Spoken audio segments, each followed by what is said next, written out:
আজি এই সমাৱেশে এই খোৱাং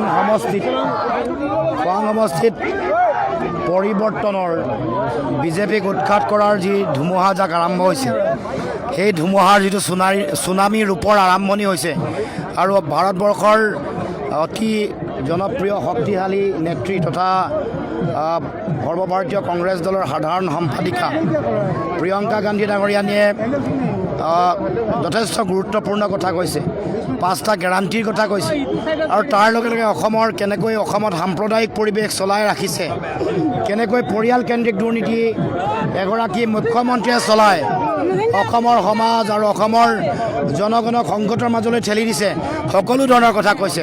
সম্পদৰ ব্যৱহাৰ কেনেকৈ তেওঁলোকে কৰা নাই, নিজৰ স্বাৰ্থত ব্যৱহাৰ কৰিছে, কেনেকৈ সাধাৰণ জনগণৰ মূল্য বৃদ্ধি, কৰ কাটলৰ বোজা, কেনেকৈ জনজাতীয় মানুহৰ অধিকাৰ কাঢ়ি লৈ যোৱা হৈছে, এই সকলো কথা তেখেতে কৈছে। আৰু ইতিমধ্যে আজি এই সমাৱেশে পুনৰ প্ৰমাণ কৰিলে মই কৈ থকা যিটো কথা, ধুমুহা চলি আছিলে, ধুমুহাৰ পিছত এতিয়া যিটো ছুনামিৰ আৰম্ভণি তাৰ উন্মুক্ত বহিঃপ্ৰকাশ হৈছে আৰু অহা 9 তাৰিখে এই ছুনামিয়ে পূৰ্ণতা পাব।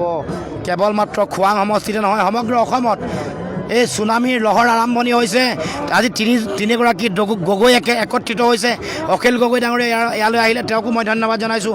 গৌৰৱ গগৈ ডাঙৰীয়া আজি ইয়ালৈ আহিলে, লগতে প্ৰিয়ংকা গান্ধী ডাঙৰীয়ানীৰ লগত যিসকল সৰ্বভাৰতীয় কংগ্ৰেছ দলৰ যিসকল নেতা ইয়াত আছে, জিতেন্দ্ৰ সিংজী, ভূপেশ বাঘেলজীকে প্ৰমুখ কৰি বন্ধু তিৰ্কী ডাঙৰীয়া আৰু কংগ্ৰেছ দলৰ বিভিন্ন পৰ্যায়ৰ নেতা কৰ্মকৰ্তা, ৰাইজৰ দলৰ বিভিন্ন পৰ্যায়ৰ কৰ্মকৰ্তা, RCPI, CPI, ML, CPIM, সকলো দলৰ নেতা কৰ্মকৰ্তা, স্বেচ্ছাসেৱী অনুষ্ঠান, জ্যেষ্ঠ ব্যক্তি, আই মাতৃ, যুৱ বন্ধু, সাংস্কৃতিক দলৰ বিষয়ববীয়া, সাংবাদিক বন্ধু, সকলোকে মোৰ ফালৰ পৰা হৃদয়ৰ নিভৃত গুণৰ পৰা আন্তৰিক ধন্যবাদ আৰু কৃতজ্ঞতা জ্ঞাপন কৰিছোঁ। এই জয় ৰাইজৰ জয় হ'ব, এই জয় জনগণক কৰি অহা অন্যায়ৰ বিৰুদ্ধে জয় হ'ব, এই জয় জুবিন দাক কৰা হত্যাৰ বিপৰীতে, জুবিন দাক কৰা অন্যায়ৰ বিৰুদ্ধে এই জয় হ'ব। জুবিন গাৰ্গৰ ন্যায় প্ৰসংগত এটা ইছ্যু হ'ব নেকি?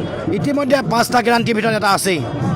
চৰকাৰ হোৱাৰ লগে লগে 100 দিনৰ ভিতৰত জুবিন দাৰ হত্যাৰ ন্যায় দিয়া হ'ব, এইটো গেৰাণ্টি।